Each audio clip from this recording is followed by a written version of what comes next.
Hello दोस्तों, CPR drive का second part में लेकर आया हूँ। उसके ऊपर मैं वीडियो बना रहा हूँ। जो चीज़ें मैं एक्सप्लेन नहीं कर पाया था वीडियो वन में, तो अब पार्ट टू में मैं वो एक्सप्लेन करूँगा। उसके सारे फंक्शनलिटी मैं आपको बताऊँगा, मैंने उसमें क्या क्या इंप्लीमेंट किया है और कैसे कैसे वो चीज़ें वर्क करती हैं। ठीक है, तो सबसे पहले हम जाते हैं अपने मॉड्यूल्स में। मॉड्यूल्स का नाम क्या है? My all fields. ठीक है, यहाँ पर आते हैं, इसको क्लिक करते हैं। अब ये जो आपको व्यू दिख रहा है, ये आपको पता है व्यू है। अब मुझे फाइल एक्सेस है यहाँ पर, ये मेरा लोकल है, तो इसलिए मैं आपको फाइल भी दिखा दूंगा कि फाइल बन रही हैं या नहीं बन रही हैं। ठीक है, लेकिन ये पैकेज जो मैंने बनाया है सी पी आर ड्राइव, ये आप क्लाउड पे अगर डाल दोगे तो क्लाउड पे आपको तो फाइल का एक्सेस है नहीं, तो ये सी पी आर ड्राइव क्या करता है, आपको फाइल का एक्सेस दे देता है, पूरा पूरा फाइल का एक्सेस दे देता है। लेकिन ध्यान रहे, ये सिर्फ कस्टम फोल्डर की फाइल्स का ही एक्सेस देगा, आपको कोर पीएचपी का शुगर का एक्सेस नहीं देगा। ठीक है, तो कुछ बातें मैंने जो पार्ट वन में एक्सप्लेन की थी वो वापस मैं रिपीट ही कर दूंगा। अब सबसे पहले आपको ये पता होगा जो शुगर पे वर्क करता है, ये मॉड्यूल से, ये एक्सटेंशन, ये क्लाइंट, ये कस्टम है। ठीक है, ये हमारे तीन मेन फोल्डर होते हैं जो कस्टम फोल्डर के अंदर होते हैं। ठीक है, मॉड्यूल्स होता है, एक्सटेंशन और क्लाइंट्स। अब यहाँ पर क्या किया जाता है, अब जब जिसने शुगर पे काम किया है, जो नया बंदा है, जो नया डेवलपर है, तो उनको कैसा कि थोड़ा सा समझने में देर लगती है कि ये शुगर है क्या, कैसे इसको हैंडल करना चाहिए। और सबसे बड़ी बात, जो डेवलपर हैं, तो डेवलपर को क्या इशू आता है कि मान लीजिए मैंने एक पैकेज क्लाउड पे इंस्टॉल कर दिया है। अब क्लाउड पे इंस्टॉल करने के बाद उसमें कुछ इशू आ गया है, क्लाउड पे चल नहीं रहा है या फंक्शनलिटी ब्रेक हो गई है, तो उस वक्त हम क्या करते हैं, अपने लोकल पे, जैसे ये मेरा लोकल है, ठीक है, लोकल पे हम चेक करते हैं कि यही फंक्शनलिटी ब्रेक मेरे यहाँ पर लोकल पे तो नहीं हुई। तो लोकल पे हम देखते हैं कि लोकल पे तो सब कुछ बराबर चल रहा है, लेकिन क्लाउड पे क्या हुआ। तो क्लाउड पे अगर हुआ है ऐसा, तो हम क्या करते हैं, डायग्नोस्टिक टूल में जाते हैं। जैसे कि आपको पता होगा डायग्नोस्टिक टूल, ठीक है, वो भी मैं आपको दिखा देता हूँ। ये डायग्नोस्टिक टूल होता है, अभी लोड हो रहा है। हाँ, ये डायग्नोस्टिक टूल, तो हम डायग्नोस्टिक टूल डाउनलोड करते हैं। ठीक है, अब डायग्नोस्टिक टूल डाउनलोड करने के बाद हमारे पास अनवांटेड चीज़ें भी आ जाती हैं, जो जिस मॉडल के बारे में हमें कुछ नहीं चाहिए वो सारे मॉडल्स भी आ जाते हैं। अब प्रॉब्लम ऐसी है कि वहाँ पर फिक्स करने के लिए कुछ तो चाहिए, फाइल एक्सेस, ताकि हम इमीडिएटली हम कुछ भी चेंज करें, तो उसमें टाइम बहुत जाता है। उस टाइम को हटाने के लिए मैंने ये सीपीआर ड्राइव नाम का फोल्डर बनाया है, सॉरी, पैकेज बनाया है। तो मैं अपने मॉड्यूल पे वापस चला जाता हूँ यहाँ पर। अब क्या होता है, उन सारी टाइम को सेव करने के लिए, अब डेवलपर को तो बहुत सारे इशू फेस होते हैं, वो जितने भी इशू मुझे लगे कि ये सारे इशू फेस हो सकते हैं, तो डेवलपर पॉइंट ऑफ व्यू मैंने ये पैकेज बनाया। तो इसमें सबसे पहले ये कस्टम है, कस्टम के अंदर हम जाते हैं, तो कस्टम मॉड्यूल पे जैसे ही हम क्लिक करते हैं, तो ये मॉड्यूल का बटन जो है हमारे पास डिसेबल हो जाता है। अब ये यहाँ पर क्या दिखता है, बाय डिफॉल्ट तो यही आता है। तो ई एक्स टी क्लाइंट, और ई एक्स टी क्लाइंट कैसे दिख रहा है, मॉड्यूल्स के अंदर तो बहुत सारे मॉड्यूल्स होंगे, लेकिन जिस जिसको हमने सिलेक्ट किया है, माई फील्ड्स ऑल सिलेक्ट किया ना, ये कौन सा दिख रहा है आपको, ये दिख रहा है यहाँ पर का M F A my fields all. अब ये एक्सटेंशन है, यहाँ पर एक्सटेंशन में आपको कुछ नज़र नहीं आएगा, ये क्लाइंट्स है, ये क्लाइंट्स में आपको कुछ फोल्डर्स नज़र आएंगे जो ऑलरेडी होते हैं बाय डिफ़ॉल्ट। ये कस्टम है। अब ये कस्टम है, तो कस्टम में आपको यहाँ पर सारा कुछ दिख जाएगा कि मतलब आपको कहाँ पर जाना है।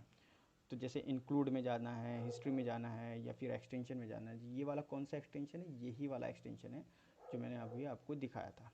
अब इस मॉड्यूल के अंदर एक्सटेंशन में शायद कुछ होगा नहीं, तो इसलिए यहाँ पर नहीं डिस्प्ले हो रहा है। अब यहाँ पर अगर किसी एक पर्टिकुलर पाथ पे आपको फाइल बनानी है, तो उसके लिए भी मैंने आपको ये बताया था पहली वीडियो में कि यहाँ पर आपको क्या करना है, यहाँ पर डाल देना है फाइल पाथ वगैरह और कोड वगैरह जो भी कुछ डालना है, तो वो आप डाल सकते हो। यहाँ पर ये आप ओपन करके देख सकते हो कि इस फाइल में क्या कोड है। इस फाइल को डिलीट भी कर सकते हो, कॉपी भी कर सकते हो। ठीक है, तो सबसे पहले यहाँ पर आते हैं। यहाँ पर आने के बाद हम चेक करते हैं लॉजिक हुक। ये लॉजिक हुक है, ये कस्टम डिपेंडेंसी। अब लॉजिक हुक, कस्टम डिपेंडेंसी और कस्टम शेड्यूलर और एंट्री पॉइंट, क्रिएट जेस, रिकॉर्ड डॉट जेस, इनम डॉट जेस और ये ऐड फील्ड्स, ये अभी स्टेप बाय स्टेप आपको बताऊंगा। तो ये लॉजिक हुक है, यहाँ पर ये एरर लॉग है। एरर लॉग में आपको यहाँ पर अभी बाद में पता चल जाएगा। डाटाबेस एक्सेस का तो मैंने आपको बताया था।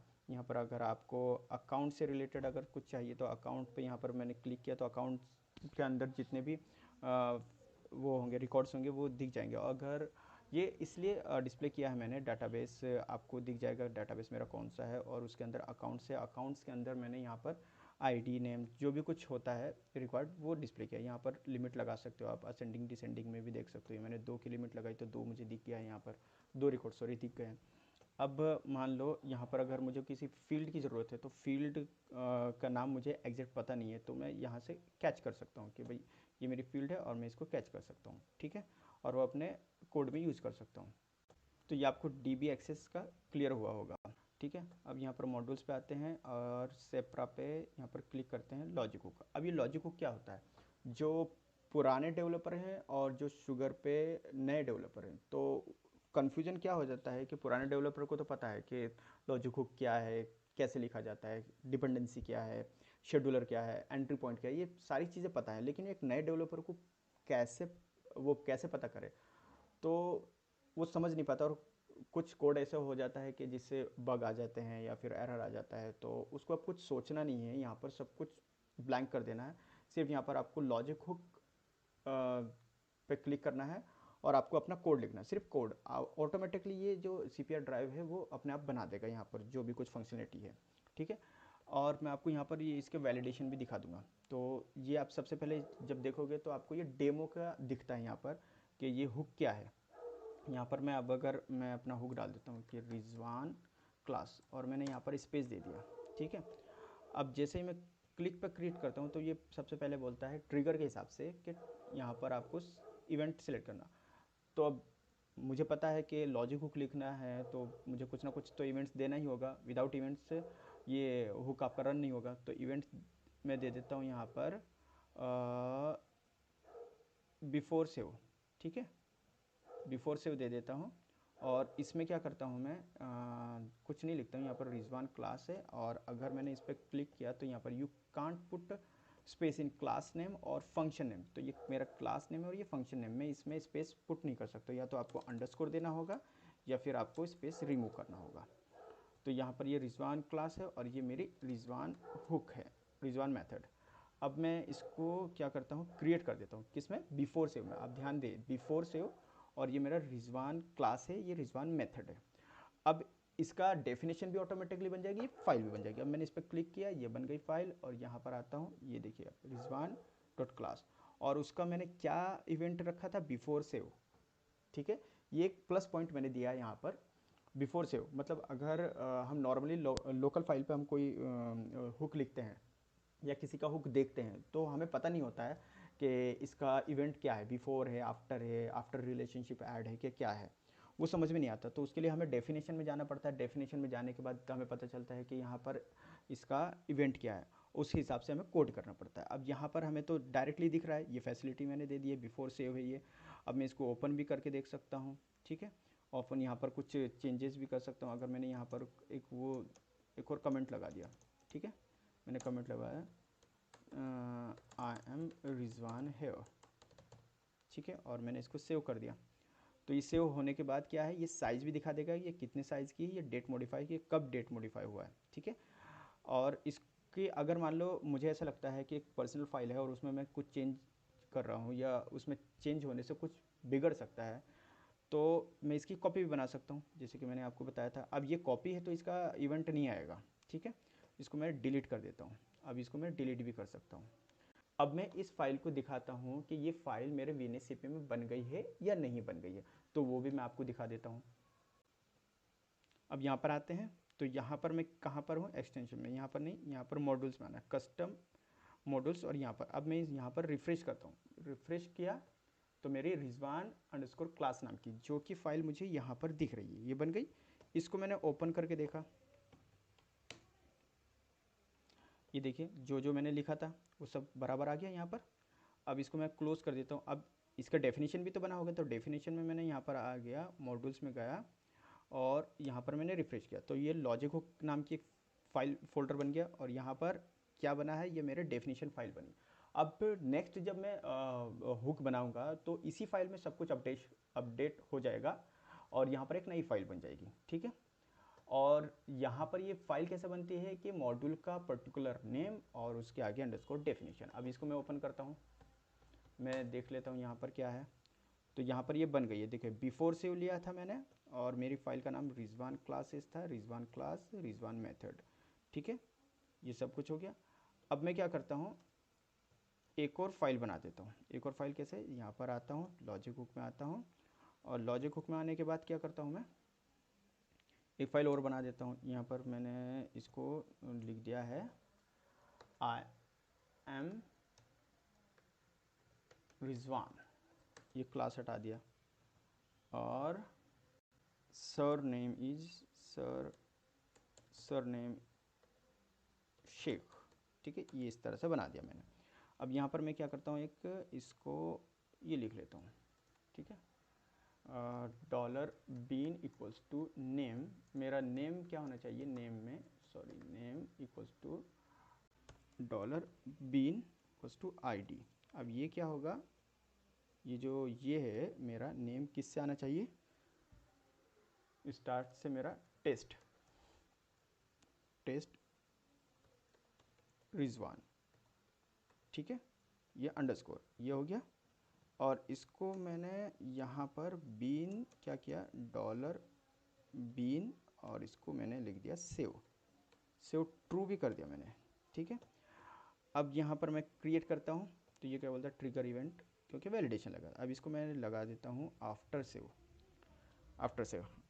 अगर मैं बिफोर सेव लगाता तो मुझे ये बीन डॉट सेव की ज़रूरत नहीं पड़ती, आपको पता है। ठीक है, यहाँ पर मैंने इसको क्लिक कर दिया, ये सेव हो गया, दोनों आ गए। देखिए आई एम रिजवान मैंने आफ्टर सेव लगाया है, Rizwan dot class before save लगाया था। ठीक है, अब ये लगाने के बाद अब यहाँ पर मैं आता हूँ, पहले यहाँ पर आपको दिखा देता हूँ, ये फाइल मेरी क्रिएट हो गई, आई एम रिजवान।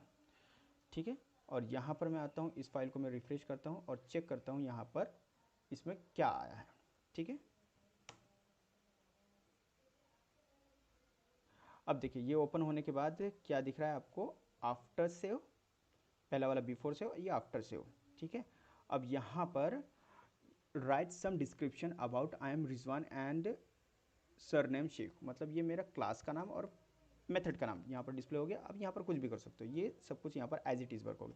अब डेवलपर को ये सोचने की ज़रूरत ही नहीं है कि ये फाइल कहाँ क्रिएट करनी, कैसे क्रिएट करनी, क्या करना है, उसको स्टार्ट कैसे करना है, तो वो कुछ करने की ज़रूरत नहीं है। डायरेक्ट आपको मैंने यहाँ पर CPR ड्राइव में क्या दिया है, ये डेमो दिया है। यहाँ पर बस आपको अपना कोड पेस्ट करना है, फंक्शनलिटी चेंज करनी है, और आपको इवेंट चेक करना है कि रिलेशनशिप आफ्टर रिलेशनशिप डिलीट है कि क्या है, बिफोर लॉगिन है, आफ्टर लॉगिन है, क्या है। ठीक है, ये हो गया आपका लॉजिक हुक। अब बढ़ते हैं हम नेक्स्ट पॉइंट, कस्टम डिपेंडेंसी की तरफ। तो अब नए डेवलपर को तो पता नहीं होता डिपेंडेंसी कैसे लिखी जाए, कहाँ लिखा जाए, ये फाइल का पाथ क्या होता है। अब जो ये डिपेंडेंसी कैसे लिखी जाएगी, उसके लिए भी डमी कोड है। जब आप इस पर क्लिक करोगे तो आपको क्या मिलेगा, यहाँ पर एक व्यू मिलेगा। ठीक है, अब यहाँ पर अगर मैं क्रिएट डिपेंडेंसी पे क्लिक करता हूँ तो बोलेगा एक्शन नेम सिलेक्ट करो, कुछ ना कुछ तो एक्शन होना ही चाहिए। ठीक है, अब यहाँ पर मैंने रीड ओनली सिलेक्ट किया तो आप देख पाओगे रीड ओनली का कोड आ गया। ठीक है, अब ये डमी कोड है। अब जैसे ही मैंने दूसरा सिलेक्ट किया, सेट पैनल विजिबिलिटी, उसके हिसाब से यहाँ पर चेंज हो गया, सेट वैल्यू उसके हिसाब से भी चेंज, सेट विजिबिलिटी ये भी हो गया। अब यहाँ पर अगर मैंने रीड ओनली लगा दिया तो रीड ओनली, और यहाँ पर पैनल विजिबिलिटी लगा दिया तो वो भी दिख जाएगा। अब मैं इस पर क्या करता हूँ, रीड ओनली लगा देता हूँ, रीड ओनली नहीं, सेट वैल्यू कर देता हूँ। ठीक है, सेट वैल्यू कर देता हूँ, और बाय डिफ़ॉल्ट मेरा सेट वैल्यू यहाँ पर मैंने ये लग दिया है कि ये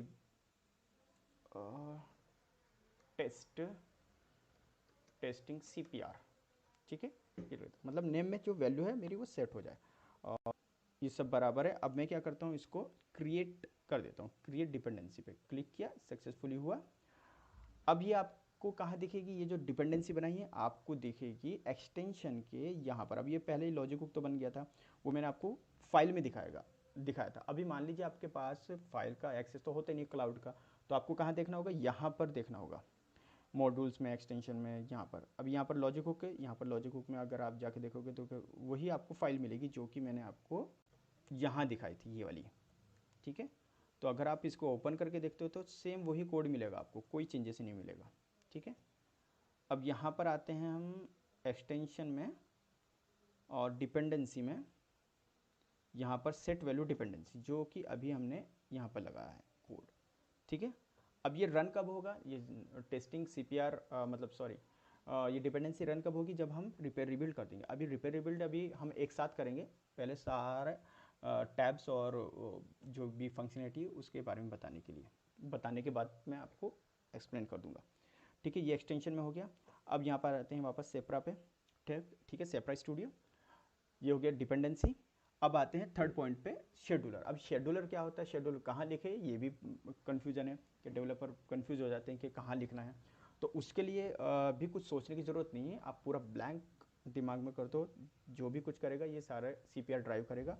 यहाँ पर आ जाना है, यहाँ पर आने के बाद आपको सिर्फ कोड में चेंज करना है, आपको अपने हिसाब से कोड लिखना है, ठीक है। इस कस्टम जॉब को मैंने कर दिया रिजवान शेड्यूलर शेड्यूलर शेड्यूलर, ठीक है, रिजवान शेड्यूलर। और सेम अभी इसकी भी फंक्शनलिटी मैं आपको बता देता हूँ। अगर मैंने यहाँ पर क्लिक किया तो ये क्या बोलेगा, Rizwan scheduler and the array push value should be same.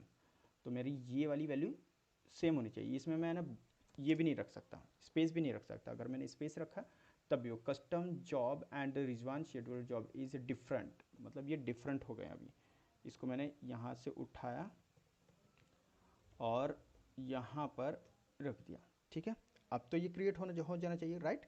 तो अब मैं अगर इस पर क्लिक करूँगा तो ये क्रिएट हो जाएगा, यहाँ पर आ जाएगा Rizwan scheduler job scheduler successfully created, ठीक है। यहाँ पर मैंने क्लिक कर दिया। अब ये आपको कहाँ दिखेगा, ये दिखेगा आपको एक्सटेंशन के अंदर। तो एक्सटेंशन में अगर आपको फाइल का एक्सेस नहीं है तो आपको कहाँ देखना पड़ेगा, कस्टम के अंदर, मॉड्यूल्स नहीं, एक्सटेंशन के, ये वाला एक्सटेंशन के अंदर, और इस वाले मॉड्यूल्स के अंदर शेड्यूलर नाम का एक फोल्डर बन जाएगा, ठीक है। शेड्यूलर ये रहा, ठीक है। इसमें आए, यहाँ पर आप EXT में आए, EXT में आने के बाद यहाँ पर इसकी ओरिजिनल फाइल और लैंग्वेज फाइल दोनों बन जाएगी, ठीक है। आपको वो भी दिखा देता हूँ। देखिए ये आपकी रिजवान शेड्यूलर जॉब, ठीक है, ये बन गया। आपने जो यहाँ पर लिखा था रिजवान शेड्यूलर जॉब, ये भी बन गया। ये क्लोज कर दीजिए। अभी आपको इसकी लैंग्वेज फाइल देखनी है, तो यहाँ पर बैक आते हैं, यहाँ पर आते हैं लैंग्वेज की फ़ाइल में। लैंग्वेज की फ़ाइल में यहाँ पर अब ये देखिए रिजवान शेड्यूलर जॉब .php, तो यहाँ पर आप आके देखेंगे ये आपका जॉब बन गया होगा। अब ये अगर आप वहाँ पर देखोगे रिपेयर रिबिल्ड करने के बाद अपने एडमिन के अंदर, शेड्यूलर के अंदर, तो आपको ये दिख जाएगा रिजवान शेड्यूलर, ठीक है। अब ये हो गया। अब ये कब रन होगा, जब आप रिपेयर रिबिल्ड कर दोगे, तो वो भी मैं आपको बता दूंगा, लेकिन उसके लिए क्रॉन जॉब रन करना होता है, तो ठीक है, वो किसी और वीडियो में बताऊंगा आपको। अब ये शेड्यूलर आपका क्रिएट हो गया। शेड्यूलर बनने के बाद अब इसको अगर फाइल में मैं दिखा देता हूँ, फाइल में कहाँ बना होगा, ये एक्सटेंशन आया, एक्सटेंशन मॉड्यूल्स, और यहाँ पर मैं रिफ्रेश कर देता हूँ। रिफ्रेश किया, ये आ गया यहाँ पर शेड्यूलर, ये देखिए, जो कि आपको ऑलरेडी दिखाया था मैंने, ठीक है। अब मैं अपने वाले पे आ जाता हूँ यहाँ पर। अब यहाँ पर एक ही लॉजिक हुक दिख रहा है, इसको रिफ्रेश कर दिया, मेरी डिपेंडेंसी बन गई, जो अभी मैंने डिपेंडेंसी बताई थी, लेकिन इसे यहाँ पर रिफ्रेश नहीं किया था। शेड्यूलर का हो गया। अब आते हैं एंट्री पॉइंट। अब एंट्री पॉइंट का क्या है, इसको कहाँ लिखना है, कैसे लिखना है, तो डेवलपर को ये बात सोचनी ही नहीं है, ठीक है। तो जब मैं एंट्री पॉइंट पर क्लिक करता हूँ तो यहाँ पर मुझे एक डमी कोड मिल जाता है। अब इस कोड में मैं अपने हिसाब से चेंज कर सकता हूँ। जैसे यहाँ पर लिखा है echo hello world, you can create your own PHP code with the class and function. I think function की स्पेलिंग गलत हो गई है, फंक्शन, ठीक है।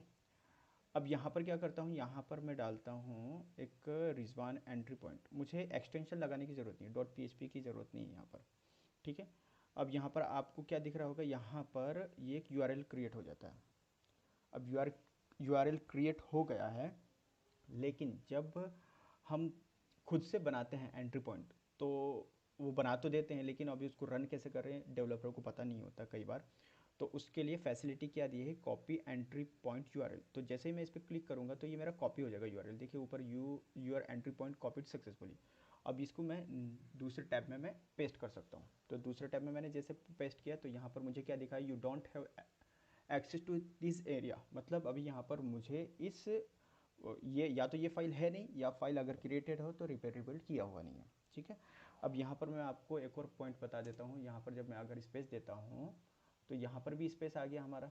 ठीक है, अब यहाँ पर अगर मैं क्लिक करता हूँ क्रिएट एंट्री पॉइंट पे, तो क्या बोलता है, do not put space in file name, please remove blank space.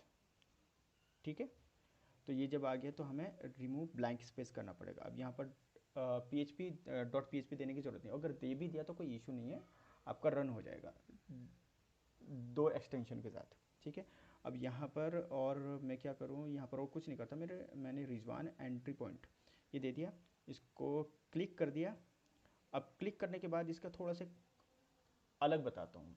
ठीक है, अब इस ये फाइल एक लॉजिक बुक की तरफ नहीं आएगी, यहाँ पर इसका एक अलग फोल्डर क्रिएट हो जाएगा, इसकी डेफिनेशन भी बन गई, इसका फाइल भी बन गया। अब वो फाइल आपको कहाँ मिलेगी, यहाँ पर कस्टम में आप जाओगे तो कस्टम में सबसे नीचे आपको, ये हटा देता हूँ, कस्टम में यहाँ पर आपको एंट्री पॉइंट मिल जाएगा। एंट्री पॉइंट में यहाँ पर आपको क्या दिखेगी, ये बन गई आपकी फ़ाइल। अब यहाँ पर आप ये चेक कर सकते हो कि आपने क्या लिखा था, ये आपकी फ़ाइल का नाम है, और यहाँ पर आपने ये क्या लिखा था। देखिए ये मैंने फंक्शन नेम ठीक किया था। अब इसको क्लोज़ कर देते हैं, ये क्लोज़ कर दिया। अब क्या होता है, जब मैं इस पर क्लिक कर देता हूँ, ये पॉइंट बन गया हमारा, इसमें मैं जो चाहूँ वो मैं चेंजेस कर सकता हूँ। मतलब मुझे अगर कुछ और चेंजेस करना है, कुछ और लिखना है, तो वो मैं लिख सकता हूँ। लेकिन अभी मुझे फ़िलहाल लिखना नहीं, एक ही साथ मैं आपको रिपेयर रिबिल्ड करने के बाद वो सब कुछ समझा दूँगा। ठीक है, तो ये अभी मैं ऐसे ही रखता हूँ, जब रिपेयर रिबिल्ड होगा तो ऑटोमेटिकली वो जो एंट्री पॉइंट में लिखा होगा वो डिस्प्ले हो जाएगा। तो अब यहाँ पर आगे बढ़ता हूँ नेक्स्ट पॉइंट की तरफ। ये क्रिएट डॉट जेस है, रिकॉर्ड डॉट जेस और ये इनम डॉट जेस। अब ये क्रिएट डॉट जेस, रिकॉर्ड डॉट जेस और इनम डॉट जेस, इन सब के बारे में तो आप डेवलपर को पता होगा, लेकिन जो नए डेवलपर हैं वो क्रिएट डॉट जेस कैसे लिखें, उसका फॉर्मेट क्या होगा, वो उसमें जेस कैसे लिखा जाएगा, वो कुछ आइडिया होता नहीं है नए डेवलपर को। तो उस बात की भी चिंता करने की कोई ज़रूरत नहीं है। यहाँ पर क्रिएट डॉट जेएस पे जैसे ही आप क्लिक करोगे, तो मैं आपको यहाँ पर बता देता हूँ, ये हम मॉड्यूल में का एक कस्टम मॉड्यूल्स में, यहाँ पर क्लाइंट में और बेस में और व्यूज़ में, यहाँ पर आपको क्रिएट करनी होती है। अब क्रिएट तो हम तो पाथ तो बता दें, लेकिन डेवलपर को ये पता नहीं होगा कि जेएस का कोड लिखे कैसे। तो उसके लिए आपको सिर्फ क्लिक करना है, फाइल क्रिएट हो जाएगी आपने अपने पाथ पर, जैसे क्रिएट, रिकॉर्ड या इनम, जो भी फाइल क्रिएट करनी है आपको क्रिएट हो जाएगी। अब क्रिएट होने के बाद जब आप उस फाइल को ओपन करोगे तो उसमें आपको एक डमी एक स्ट्रक्चर मिलेगा, उसमें आप अपना कोड डाल देना। तो ठीक है, मैं क्रिएट करता हूँ, क्रिएट डॉट जेएस मैंने क्रिएट की। अब क्रिएट करने के बाद वापस अगर मैं क्लिक करता हूँ तो उस पर मुझे क्या मिलता है, create dot JS file already exist. यहाँ पर आता हूँ विनेसीपी में, यहाँ पर अगर चेक करता हूँ, मैं रिफ़्रेश करता हूँ तो मुझे क्रिएट डॉट जेएस का फोल्डर मिल गया, उसके अंदर ये फ़ाइल मिल गई। अब फाइल मिलने के बाद मैंने ओपन करके देखा तो फाइल का एक कोड मिल गया, ये मेरा फंक्शन 1 है, फंक्शन 2 है। अब यहाँ पर आपको अपना कोड लिखना है। यहाँ पर सारे फंक्शन मैंने बता दिए हैं कि ये अगर बटन पे क्लिक करना है या सिंक करना है या डेटा सिंक करना है, ये सब कुछ यहाँ पर आप जो भी कुछ करना चाहो वो कर सकते हो। ठीक है, अब इसी तरह रिकॉर्ड डॉट जेएस, अब रिकॉर्ड डॉट जेएस ये फाइल कहाँ होती है आपकी, यहाँ पर होती है, कहाँ पर, यहाँ पर। अब ये तो रिकॉर्ड डॉट पीएचपी डिफ़ॉल्ट होती है हर एक मॉड्यूल की, तो यहाँ पर अगर क्रिएटेड नहीं है तो अगर हमें चाहिए तो वो हम डायरेक्टली इस पे से क्रिएट कर सकते हैं, रिकॉर्ड डॉट जेएस। अब यहाँ ये जो आपने कस्टम में देखा वो यहाँ पर भी देख सकते हो आप। मॉड्यूल्स में गए आप, यहाँ पर क्लाइंट्स में और बेस में, व्यूज़ में, ये रिकॉर्ड डॉट जेएस। अब ये रिकॉर्ड डॉट जेएस यहाँ पर तो कुछ है नहीं। अब यहाँ पर मैं क्या करता हूँ, ये रिकॉर्ड डॉट जेएस क्लिक कर दी मैंने, रिकॉर्ड डॉट जेएस बन गई। मैं वापस क्लिक करता हूँ तो वो क्या बताएगा, ऑलरेडी फाइल एग्जिस्ट है, मुझे दिख गई रिकॉर्ड डॉट जेएस। ये तो अभी यहाँ पर दिख गई है, यहाँ पर सब कुछ बराबर है, सेम कोड है, बस ऊपर का व्यू अलग है। अब यहाँ पर इसको रिफ्रेश करता हूँ, यहाँ पर मिल गई। ये दोनों फाइल रिकॉर्ड और क्रिएट दोनों सेम है, बस थोड़ा सा व्यू अलग अलग है। ठीक है, ऊपर का जो रिकॉर्ड व्यू वगैरह। ठीक है, ये सब आपको मिल गया यहाँ पर। अब ठीक इसी तरह इनम, ये इनम दिखा देता हूँ, ये जो इनम डॉट जेएस है। अब इनम डॉट जेएस ये क्या होता है, ये तो पता ही है, हमारे क्रिएट व्यू पे चलने वाला है। जब हम मॉड्यूल में कोई रिकॉर्ड क्रिएट करते हैं तब वर्क करेगा। रिकॉर्ड जब हम मॉड्यूल के रिकॉर्ड को एडिट करेंगे, सेव करेंगे, इनम क्या है, इनम क्या करता है, जैसे अगर मुझे सेम फंक्शनलिटी क्रिएट पे भी चाहिए, रिकॉर्ड पे भी चाहिए। अब जैसे यहाँ पर मैं अकाउंट पे क्लिक करता हूँ, ठीक है।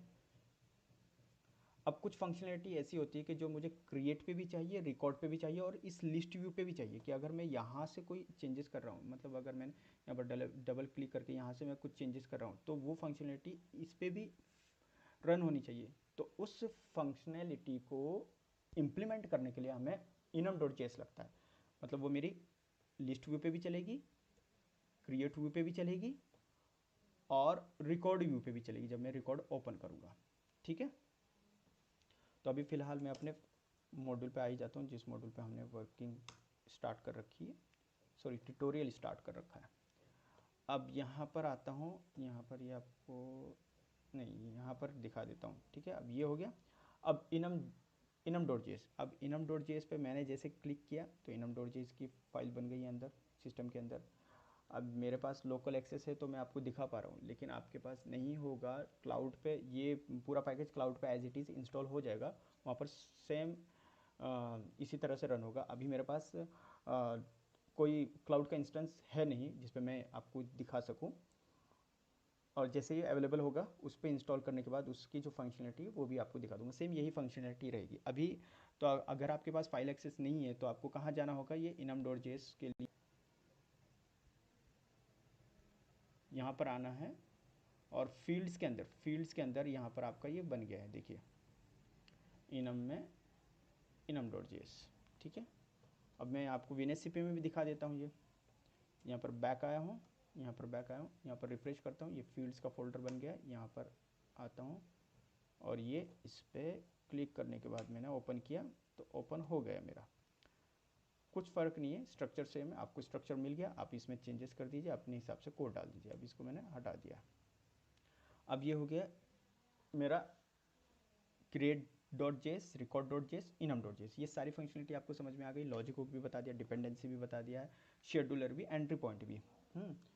create.js, record.js और enum.js ये भी बता दिया मैंने। अब क्या है, अब मैं आपको बताता हूँ जो सबसे मेन पॉइंट है वो है ऐड फाइल्स। अब यहाँ पर आता हूँ, ये हमारा एक मॉड्यूल है जो कि आपके लिए मैंने क्रिएट किया है, नया मॉड्यूल माई फील्ड्स ऑल। अब यहाँ पर अगर मैं क्रिएट पे आता हूँ तो क्रिएट पे मुझे कोई फील्ड्स नज़र नहीं आ रही है। स्टूडियो में जाके देखता हूँ, स्टूडियो में मेरे माई फील्ड्स पे कोई ऐसी नज़र नहीं आ रही है कस्टम फील्ड। अब जब यहाँ पर क्रिएट नहीं है तो आप क्रिएट कैसे करोगे। आपको एक एनेक्स्चर दिया है, ठीक है, एनेक्स्चर दिया है। एनेक्स्चर में बहुत सारी फील्ड्स होती हैं, जैसे कि मैंने पहले वीडियो में आपको डाउनलोड करके बताई थी अपनी वो फाइल, सैम्पल फाइल, ठीक है। तो उसमें बहुत सारी फील्ड्स होती हैं एनेक्स्चर में, उनका टाइप होता है, उनका लेबल होता है, बहुत कुछ बहुत चीज़ें होती हैं। तो वो और उसकी कुछ रिक्वायरमेंट होती है कि मास अपडेट होने चाहिए, रिक्वायर्ड होना चाहिए, या फिर रीड ओनली होने चाहिए, ऐसा कुछ। अब वो सारी फील्ड्स अगर मान लीजिए 100 फील्ड्स हैं, वो 100 फील्ड्स उनकी रिक्वायरमेंट के हिसाब से अगर क्रिएट करनी है आपको तो घंटों लग जाएंगे, बहुत सारा टाइम आपका जाएगा। तो वो सारा टाइम आपका बचाने के लिए मैंने CPR ड्राइव में ये फैसिलिटी दी है कि ऐड फील्ड्स पे, जब आप ऐड फील्ड्स पे CSV या .xl की फ़ाइल आप अपलोड करोगे तो फील्ड्स यहाँ पर आपकी क्रिएट हो जाएंगी। आपको सिर्फ ड्रैग एंड ड्रॉप करके लगाना है। अब CSV फाइल तो अपलोड कर दें, एक्सेल अपलोड कर दें, लेकिन वो फाइल का फॉर्मेट क्या होगा, उसका कुछ तो फॉर्मेट होगा ना, वरना वो तो कोई भी डेवलपर कोई कैसी भी फाइल बनाएगा अपलोड करेगा, अपलोड होगी नहीं।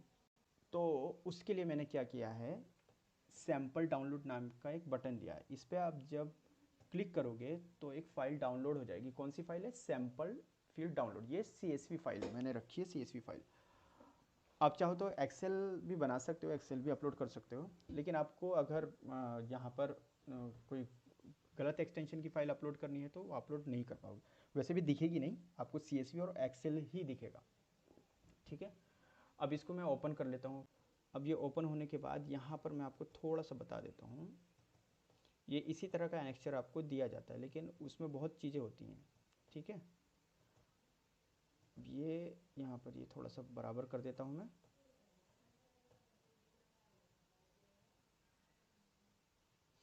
ठीक है। अब यहाँ पर सबसे पहले हम समझते हैं ये स्ट्रक्चर, ये आपका फॉर्मेट है, इसी फॉर्मेट में होना चाहिए। अगर आप कोई और दूसरा फॉर्मेट यूज़ करते हो, इसमें अगर मान लो आपने ये फील्ड का नाम, ये स्पेलिंग अगर आपने कुछ गलत कर दी, ठीक है, नेम की जगह NEMA कर दिया या फिर 1 कर दिया, यहाँ पर टाइप कर दिया, तो वो स्ट्रक्चर आपका वैलिड नहीं होगा, यहाँ पर इनवैलिड दिखा देगा। कहाँ पर? यहाँ पर इनवैलिड दिखा देगा, ठीक है। और ये हमारे फील्ड का नाम होता है। एनेक्स्चर में क्या दिया जाता है? फील्ड का नाम, लेबल और उनका टाइप, ठीक है। और उसके हिसाब से रिक्वायरमेंट के ये रिलेट होनी चाहिए, या फिर मास अपडेट होना चाहिए, ऑडिट होना चाहिए या नहीं, तो उस सबको मैनेज कर दिया यहाँ पर मैंने। अब यहाँ पर ये हमारी फील्ड है, ये फील्ड बैकएंड में जो क्रिएट होगी ये वो वाली फील्ड का नाम है। तो यहाँ पर आपको पता होगा स्टूडियो में जब हम फील्ड क्रिएट करते हैं तो फील्ड जब क्रिएट होते हैं तो उसमें कोई स्पेशल कैरेक्टर अलाउड नहीं करता है। तो अगर आप यहाँ पर स्पेशल कैरेक्टर अगर डालते भी हो, पुट करते हो, तब भी वो एक्सेप्ट कर लेगा, लेकिन सब कुछ रिमूव करने के बाद, ठीक है। तो यहाँ पर सिर्फ आपकी स्ट्रिंग जाएगी। अगर मैं यहाँ पर डेसिमल 2 कर देता हूँ तो 2 तो एक्सेप्ट स्टूडियो में कर लेता है, लेकिन कैसे इंटीजर या कोई डिजिट लगाने से जब शुगर अपग्रेड होता है तो कुछ इशू आने लगता है, अपग्रेड होने में इशू होता है।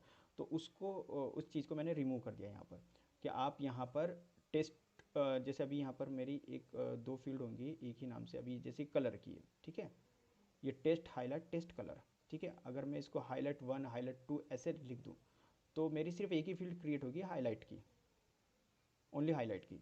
नंबर भी हटा देगा, स्पेस भी हटाएगा, अंडरस्कोर आप लगा सकते हो, अंडरस्कोर का कोई इशू नहीं है।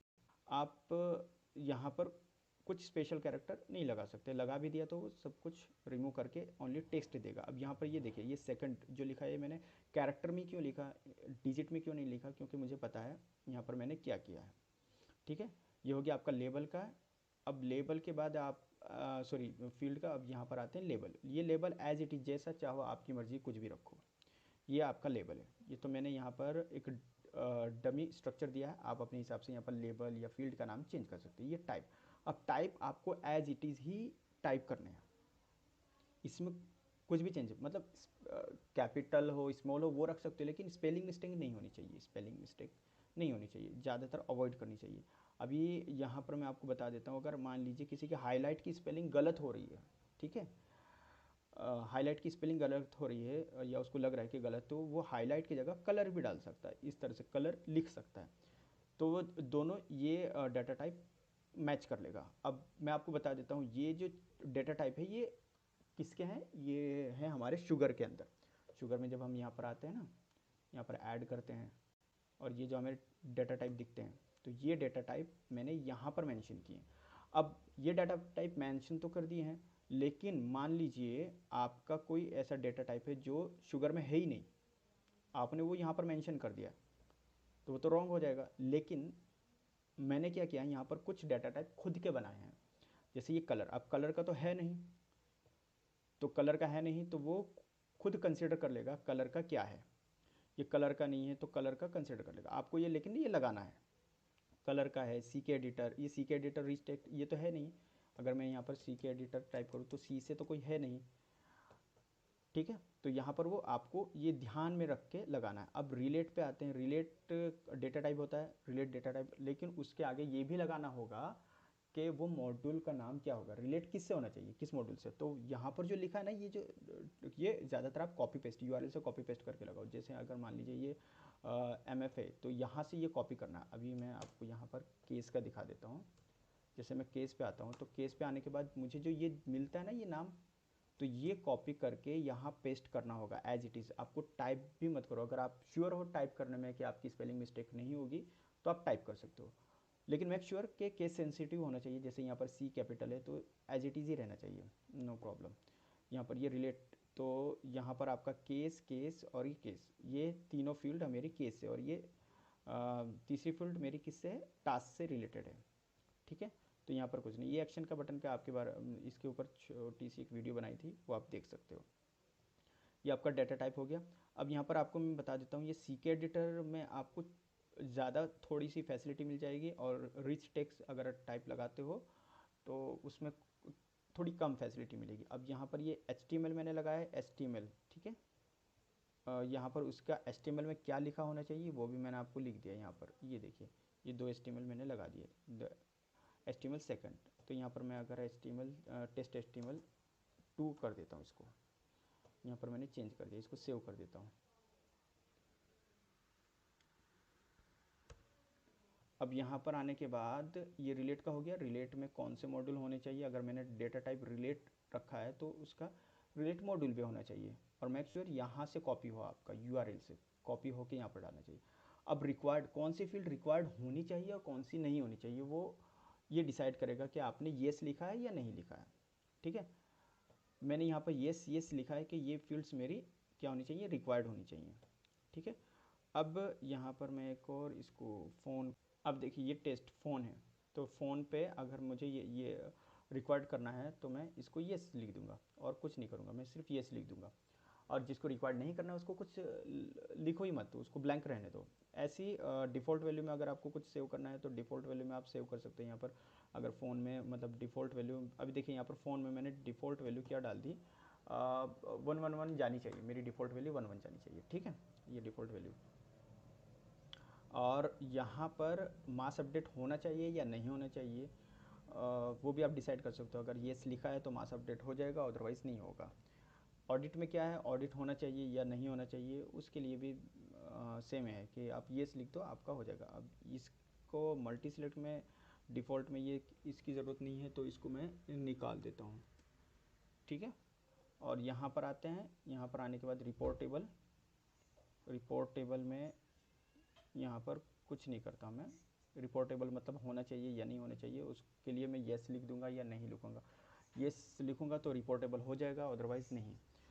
HTML टेक्स्ट, यानी अगर जब आप HTML रखते हो, ये जो HTML अगर आपने टाइप HTML लिखा है तो मेक श्योर कि आप यहाँ पर कुछ टाइप कर दो HTML टेक्स्ट के फील्ड में।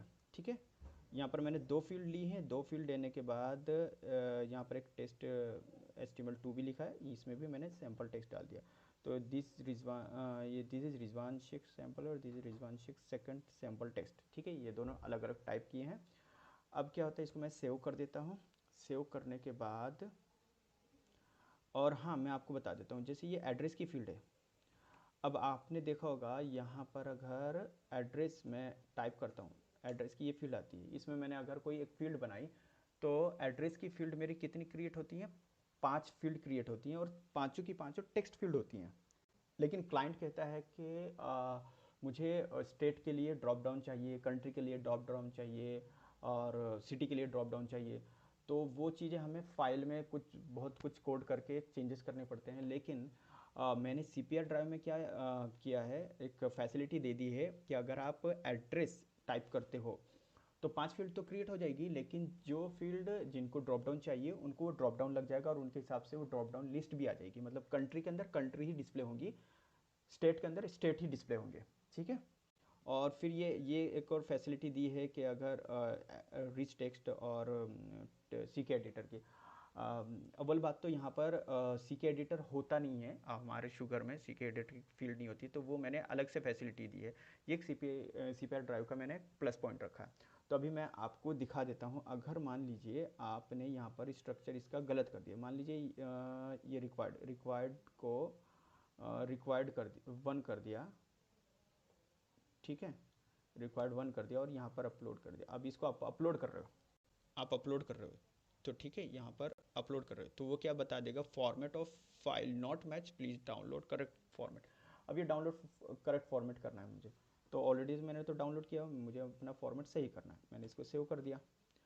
अब मैं अपने करेक्ट फाइल का फॉर्मेट यहाँ पर अपडेट कर देता हूँ। तो यहाँ पर मैंने अभी, उससे पहले मैं आपको ये दिखा देता हूँ, यहाँ पर मेरा कोई फील्ड है नहीं, जैसे कि मैंने आपको बताया था। अब इसको मैं अपलोड करने जा रहा हूँ। ठीक है, अब ये अपलोड होते होते यहाँ पर आपको प्रोग्रेस बार भी दिखेगा कि कितना अपलोड हो चुका है, कितनी फाइल्स अपलोड नहीं हुई हैं। ठीक है, ये बटन भी डिसेबल हो गया है मेरे लिए। अभी यहाँ पर ये चल रहा है, अब ये अपलोड हो गया। ठीक है, अब ये फाइल पूरी तरह से अपलोड हो गई, इसको मैंने क्लोज़ कर दिया। ये तो वैसे भी ऑटोमेटिकली बंद हो जाएगा, इसको मैंने क्लोज़ कर दिया अभी तो फ़िलहाल के लिए। अब यहाँ पर आता हूँ, सॉरी यहाँ पर आता हूँ, फील्ड्स पे मैंने क्लिक किया, तो देखा अरे फील्ड्स पे तो फील्ड्स आ गई मेरी, लेकिन ये लेबल इशू क्या है। तो इसको शॉर्ट आउट करने के लिए आपको क्या करना होगा, अब रिपेयर रिबिल्ड, मतलब सारी मैंने फंक्शनलिटी आपको बता दी कि सीपीआर में क्या क्या होता है। अब सीपीआर में क्या क्या होता है वो सारी फंक्शनलिटी बताने के बाद अब मैं आपको रिपेयर रिबिल्ड करके दिखाता हूँ। अब रिपेयर रिबिल्ड होने के बाद ये सारी आपकी सेट हो जाएंगी। अब ये कैसे वर्चुअली बनी है, आपको पूरी इम्प्लीमेंट करने के लिए इसको रिपेयर रिबिल्ड करने की ज़रूरत पड़ती है। ठीक है, अभी हम आते हैं यहाँ पर रिपेयर रिबिल्ड पे, इसको रिपेयर रिबिल्ड पे लगा देते हैं हम। ये जैसे रिपेयर रिबिल्ड होगा मैं इसको भी रन करके दिखा दूंगा, जो हमने पहले एंट्री पॉइंट बनाया था वो। ठीक है, अब यहाँ पर ये 100% हो गया है। इसको मैं क्या करता हूँ, एग्जीक्यूट कर देता हूँ। एग्जीक्यूट हो गया है। अब सबसे पहले मैं यहाँ पर आपको दिखा देता हूँ, इसको रन करके मैं एंटर करता हूँ। देखिए, hello world, you can create your own PHP code with class and the function. ठीक है, ये हो गया रन। अब उस एंट्री पॉइंट में आप जो चाहो वो कर सकते हो। तो यहाँ पर मैं आता हूँ, एंट्री पॉइंट मैंने कहाँ गया था, मेरा एंट्री पॉइंट यहाँ पर था, और ये रहा मेरा एंट्री पॉइंट। और यहाँ पर मैं क्या करता हूँ, इसको चेंजेस करता हूँ। यहाँ पर मैंने एक ये लिख देता हूँ, इको 2+2 4 दिखना चाहिए, मतलब 2+8 कर देता हूँ। अभी मुझे कितना दिखेगा, 10 दिखेगा। ठीक है, ये हो गया। अब पहले मैं चेक कर लेता हूँ कि यहाँ पर चेंज हुआ क्या। हाँ ठीक है, अभी भी चेंजेस है ये। अब यहाँ पर मैं इसको आता हूँ, रिफ्रेश करता हूँ, 10 दिखा है मेरा। ठीक है, ये हो गया। अब ये रिपेयर रिबिल्ड होने के बाद ये ऑटोमेटिकली रिफ्रेश हो रहा है, तो मैं खुद ही रिफ्रेश कर देता हूँ इन सबको। अब देखिए ये रिपेयर रिबिल्ड हो गया। रिपेयर रिबिल्ड होने के बाद मैं यहाँ पर जाता हूँ अपने फील्ड्स पे, माई फील्ड सॉल्व पे। यहाँ पर चेक करता हूँ तो मेरी सारी फील्ड्स यहाँ पर बराबर सीक्वेंस में आ गई हैं, मतलब मेरा लेबल इशू भी चला गया है। अब मैं क्या करता हूँ, इस सारी फील्ड्स को एक एक करके यहाँ पर डिस्प्ले कराऊँगा। तो यहाँ पर आते हैं, यहाँ पर रख देते हैं ये चीज़ें।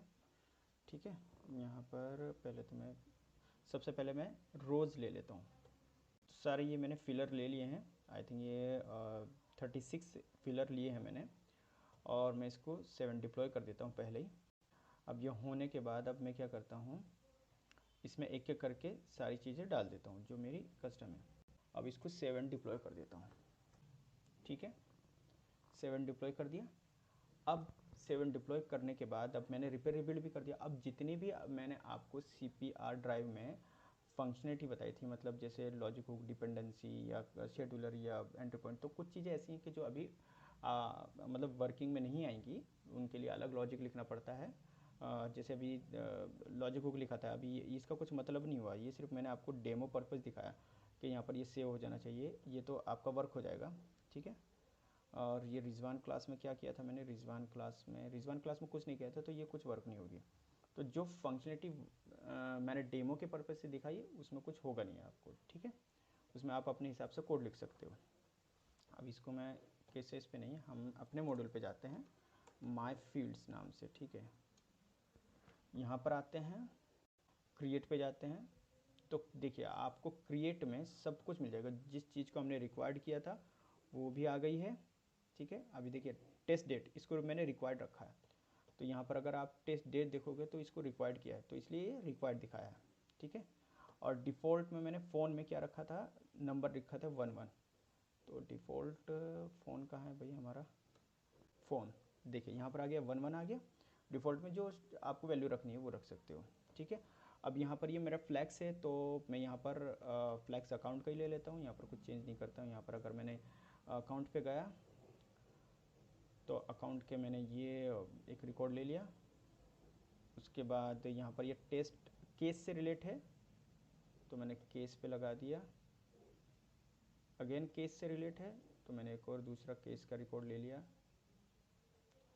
और यहाँ पर एक और केस से ही रिलेट है, तो ये तीनों फील्ड मैंने इसलिए दिखाया कि आपको इस बात पर भरोसा हो गया CPR ड्राइव मतलब वर्किंग में है।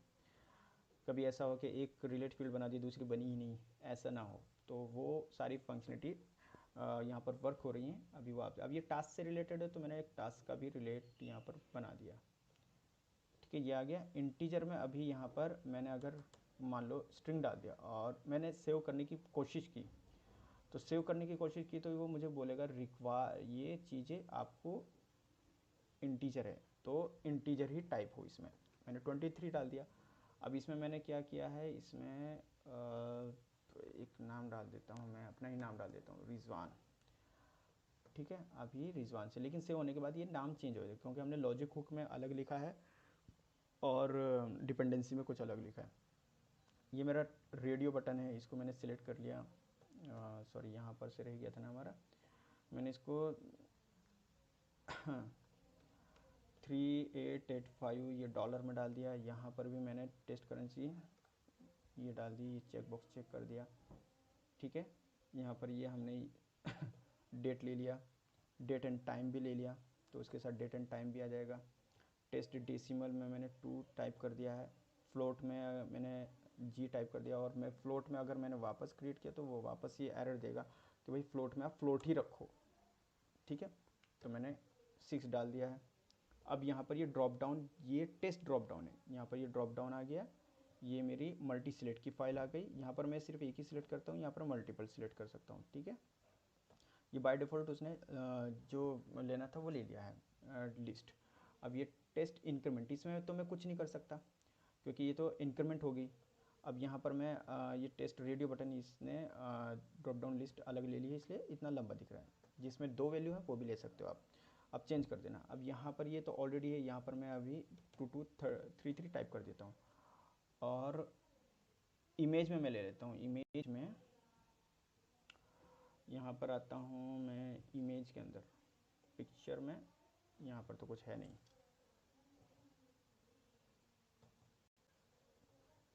ठीक है, ये इमेज भी आ गई, मैं इसको क्लोज़ कर देता हूँ, ये इनकी ज़रूरत नहीं है मुझे। ठीक है, अब यहाँ पर हाईलाइट में मैंने ये ले लिया, सिलेक्ट कर लिया, और यहाँ पर ये कस्टमर सिलेक्ट कर लिया, दोनों हो गए सिलेक्ट। अब ये हाईलाइट फील्ड ये कब होगी आपको डिस्प्ले कलर में, जब आप रिकॉर्ड सेव कर दोगे। अब यहाँ पर this is Rizwan rich text, और ये this is Rizwan CK editor. अब यहाँ पर आप देख सकते हो HTML में दोनों लेबल अलग आए हैं जो कि हमने दिए थे। यहाँ पर ये दिए थे ना, एक रिजवान यहाँ पर है और एक और नीचे है शायद, हाँ ये रहा। ठीक है, दोनों आ गए। अब यहाँ पर टेस्ट HTML2, यहाँ पर टेस्ट HTML2, यहाँ पर देखिए सेकंड HTML। अब उसके बाद हम यहाँ पर आते हैं किस पे, ये इनक्रिप्ट में हमने ये डाल दिया है, इसमें हमने ये गूगल टाइप कर दिया है। टेक्स्ट फील्ड में अगर मैंने टेस्टिंग डाल दिया तो टेस्टिंग डाल दिया है, और यहाँ पर क्या किया टेस्ट एरिया में,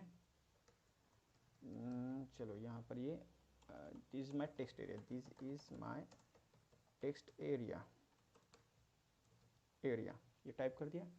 URL में मैंने सपोज़ यही डाल दिया और कुछ नहीं डाला, ये गूगल ही डाल देता हूँ मैं।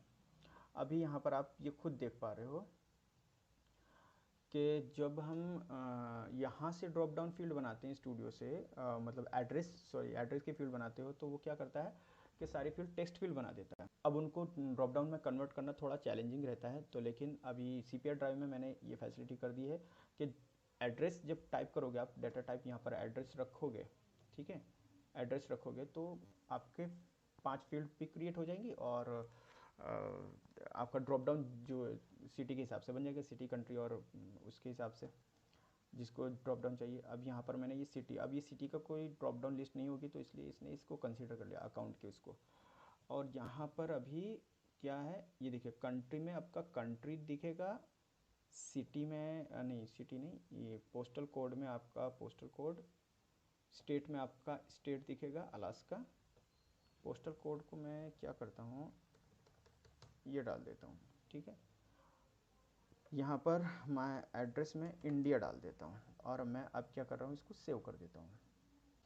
तो नेक्स्ट स्टेप में मैं अभी यहाँ पर आपको बताता हूँ कि जैसे कैचे क्लियर करते हैं, हम कैसे क्लियर करते हैं जब हम JS में चेंजेस करते हैं। तो अगर लोकल एक्सेस है तो हम क्या करते हैं, कैसे JS की जाके क्लियर कर देते हैं। लेकिन अब प्रोडक्शन पे कैसे करें, तो प्रोडक्शन पे अगर ये फैसिलिटी मैं नहीं देता तो कैसे एज इट इज़ ही रहता, JS पे जेएस में चेंजेस करने के बाद मान लीजिए यहाँ पर मैं आया हूँ और यहाँ पर क्लाइंट्स में और बेस में और व्यूज़ में रिकॉर्ड में और यहाँ के जेएस में मैंने चेंजेस कर दिया। अब चेंजेस करने के बाद मुझे रिपेयर रिबिल्ड करना पड़ता है, वो अवॉइड करने के लिए मैंने यहाँ पर क्या किया है कि कैचे क्लियर का फंक्शनलिटी दे दिया। जैसे ही आप इस पर क्लिक करोगे तो आपका कैचे क्लियर कुछ मैसेज आया और चला जाएगा आपका।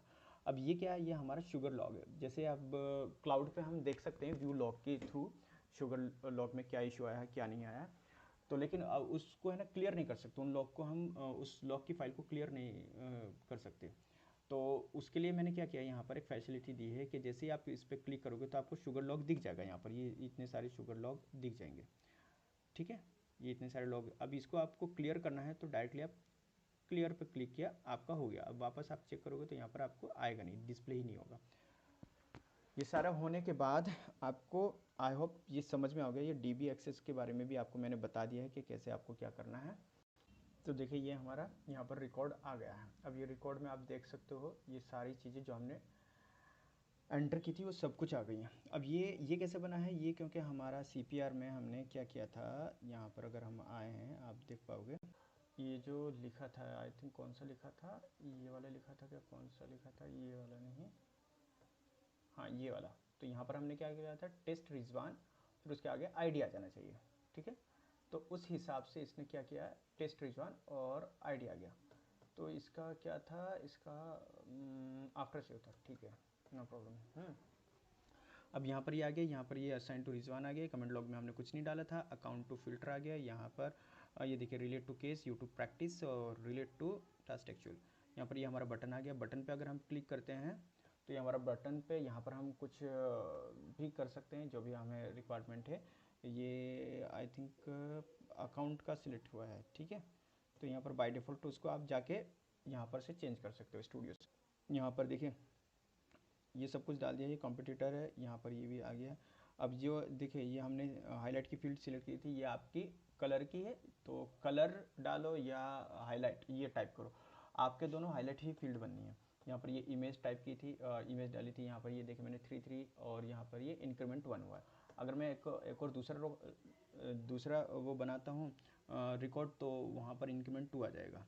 कहाँ पर, यहाँ पर मेरा इंक्रीमेंट 2 आ जाएगा। और यहाँ पर अगर अब मैं सी के एडिटर का दिखा देता हूँ आपको कंपैरिजन, ये देखिए ये सी के एडिटर है और ये मेरा टेस्ट एडिटर है। तो एक साथ दोनों को ओपन कर लेता हूँ मैं एडिट करके। तो यहाँ पर अभी आप देख सकते हो, ये कंपैरिजन देख सकते हो आप, ये रिच टेक्स्ट है तो इसमें कम फैसिलिटी फंक्शनलिटी है, और जो सी के एडिटर है इसमें ज़्यादा फैसिलिटी। तो ये सब कुछ आपका आ गया है, यहाँ पर कुछ चीज़ नहीं बचा है। अब इसमें अगर जैसे ही मैं कुछ और एडिट करता हूँ, अपडेट करता हूँ या कोई एक नई फंक्शनलिटी देता हूँ, तो उसके ऊपर भी मैं वीडियो आपको बना के दूंगा आपको, ठीक है। तो आई होप आपको ये वीडियो बहुत पसंद आया होगा, और इसी के साथ मैं ये वीडियो का एंड कर रहा हूँ। Thank you so much, thank you for watching my videos, thank you so much.